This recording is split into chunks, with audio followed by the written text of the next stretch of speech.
इस ओर शिक्षा की किरणें चलती हैं, इतिहास उधर चल देता है, इस ओर शिक्षा की किरणें चलती हैं। आज गया प्रसाद दोकईराम स्कूल में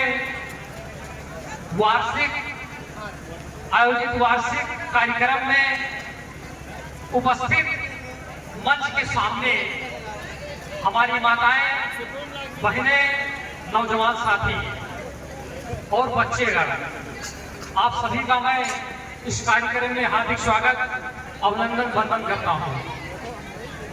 और मैं चाहता हूं कि आप लोग अगर 10 मिनट हमारी बात को ध्यान से सुन लें तो शायद अच्छा रहेगा। सुनेंगे ना? तो आप लोग साइलेंट हो जाइए। मैं आप लोगों से पूछना चाहता हूं कि इस देश में जितने भी महापुरुष हुए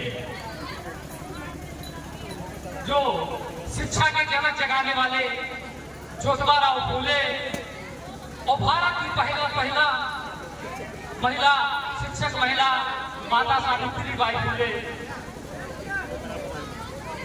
इन सभी महापुरुषों ने क्या सपना देखा था? जैसे बाबा साहब डॉक्टर अम्बेडकर ने कहा था कि शिक्षा वो शेरनी का दूध है, शिक्षा वो शेरनी का दूध है, जो पिएगा वो दहाड़ेगा और जो नहीं पिएगा वो अन्य जानवरों की भांति आवाज करेगा। तो मैं आप लोगों से पूछना चाहता हूं कि अभी तो कार्यक्रम में बहुत सारे लोग थे, लेकिन जैसे जैसे कार्यक्रम चलता गया लोग चलते गए, लेकिन मैं इसलिए पूछना चाहता हूं, जो हमारी माताएं बहनें बैठे हैं, हमारे नौजवान साथी बैठे हैं, कितने लोग के बच्चे स्कूल में पढ़ते हैं? हाथ उठाएं, कितने लोग पढ़ते हैं? मैं पूछना चाहता हूं कि आपने क्या सपना देखा अपने बच्चों को बनाने के लिए? कुछ बनाने के लिए सपना आपने देखा होगा ना? जैसे जब हम घर बनाते हैं तो हम पहले से नक्शा बना देते हैं कि यहाँ हमारा रूम रहेगा, यहाँ हाल रहेगा। तो आप लोगों ने अपने बच्चे के बारे में कोई सपना देखा हो तो बताइए कोई। भैया बैठ जाओ। जब तक आप सपना नहीं देखेंगे तो जब तक आप कुछ नहीं कर सकते हैं। अब कैसे आप सपना देखेंगे? जब आप अपने बच्चों को ईमानदारी से पढ़ाएंगे।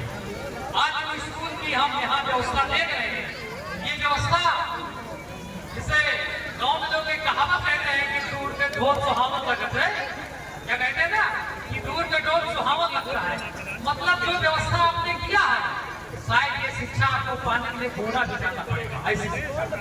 लेकिन ये गांव में है, इसलिए ये हम आप गांव तक नहीं पहुंचा पाते हैं। लेकिन मैं आपसे पूछ रहा था कि आपने सपना क्या देखा? आप जानते हैं कि जब तक व्यक्ति शिक्षित नहीं होगा, जब तक वो डॉक्टर नहीं बन सकता। कि बन सकता है?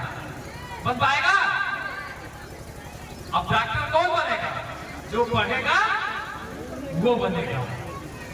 पहले जमाने में आप लोग सोचते थे कि जब बीमारी आती थी तो हैया पर जाता था, गांव के गांव छोड़ के लोग चले जाते थे। लेकिन आज एक महामारी कोरोना आया, इधर कोरोना आया, उधर इलाज बंद गया। किसने बनाया? शिक्षित लोगों ने बनाया। आज हम किस मोबाइल से बात करते हैं, हमारे परिवार का कोई बाहर है, विदेश है, तो 1 मिनट में वीडियो कॉलिंग देख लेते हैं। वो किसने बनाया? भाई पूछना चाहता हूँ, किसने बनाया? पढ़े लिखे लोगों ने बनाया। अब मैं आपसे पूछना चाहता हूँ कि ऐसे गांव में कुम्हार होता है, कुम्हार जानते हैं आप लोग? कुम्हार मतलब जो मिट्टी का बर्तन बनाता है। भाई आप लोग ध्यान से सुन रहे हैं ना?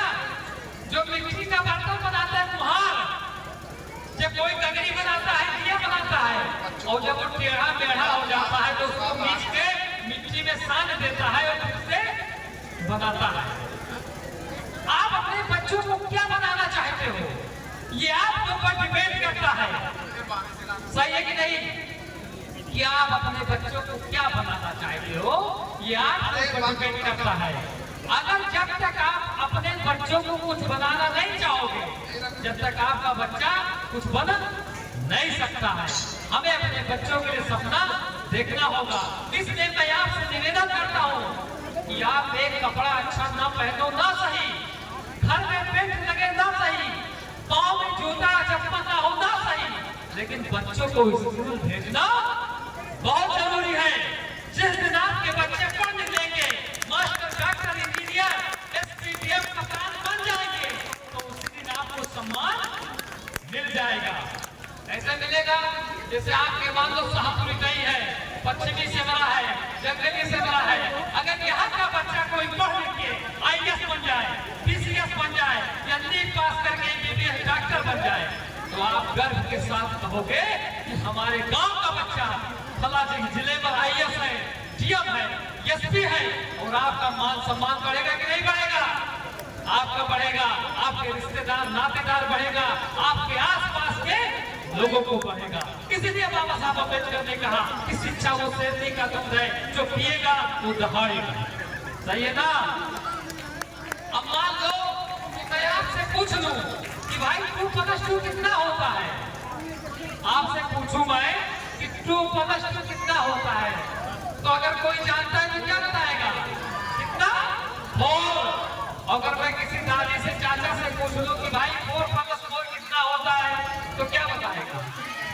कि भैया नहीं जानते, भैया वही बताओ। तो हम बता दें कि 4+4 10 होता है, तो मान लेगा ना? इसलिए शिक्षा जरूरी है। और अब हमारी चाची, बहनें, माताएं कहती हैं कि भैया हम तो बच्चों को भेजते हैं बहुत अच्छे स्कूल में, लेकिन बच्चा हमारा बड़ा कमजोर है। तो हम पूछे कि भाई काहे कमजोर है, आप पढ़ाते कि नहीं पढ़ाते? तो कहेंगे कि भैया आप पढ़ाई नहीं जाने था। अब बच्चा क्या जाने कि आप नहीं पढ़े जाने? तो अरे आप बच्चा पढ़ के आए, आप उसका किताब खोलो, चेक करो कि भैया आप स्कूल में कौन कौन सा काम पाए हो, पूछ सकते हो कि नहीं है? अरे आप दूसरे किताबें पढ़ना पढ़ लो, तो बच्चों को भय होगा, डर होगा कि भी घर पे जाएंगे तो मम्मी पूछेंगे कि क्या आप काम पाए हैं, दिखाना होगा, चेक कराना होगा। बच्चा पढ़ के आया, अब चला गया खेलने, 4 घंटा खेला, शाम को आया, आपने खाना खिलाया, बच्चा क्या हुआ? सो गया। जब बच्चा पढ़ के आए तो आप उसको बताओ कि आप खाना खाओ, नाश्ता करो और 1 घंटा सो लो। जब वो सो के उठेगा तो उसका माइंड मतलब दिमाग फ्री होगा, तो बच्चा और मेहनत से पढ़ेगा। इसलिए हमें आपको अपने बच्चों के बारे में ध्यान रखना होगा। जब तक हम अपने बच्चों को ध्यान नहीं कर पाएंगे, जब तक हमारा बच्चा आगे नहीं बढ़ पाएगा। और मैं आप लोगों से लास्ट निवेदन करूंगा कि आप लोग फिर पुनः एक कपड़ा कम पहनो, अच्छा कपड़ा ना पहनो, बाजार मार्केट मत घूमो, लेकिन बच्चों को पढ़ाओ। जैसे गांव में लोग कहावत कहते थे कि पूत सपूत होए तो का धन संची, मतलब पूत सपूत होए तो का धन संची। अगर आपने बहुत सारा पैसा खेती बाड़ी करके बम्बई, गुजरात, हैदराबाद से कमा के इकट्ठा करके वो, और पूत अगर कपूत निकल गए तो दारू, शराब, मदरा सब बर्बाद कर दी। अगर पूत सपूत निकल गए, आपने उसको अच्छा शिक्षा, अच्छा संस्कार, अच्छा संगत दे दिया, तो आपको बहुत सारा धन दौलत बना के दे देगा। इसलिए आप पूत को सपूत बनाओ। बहुत बहुत धन्यवाद, नमस्कार।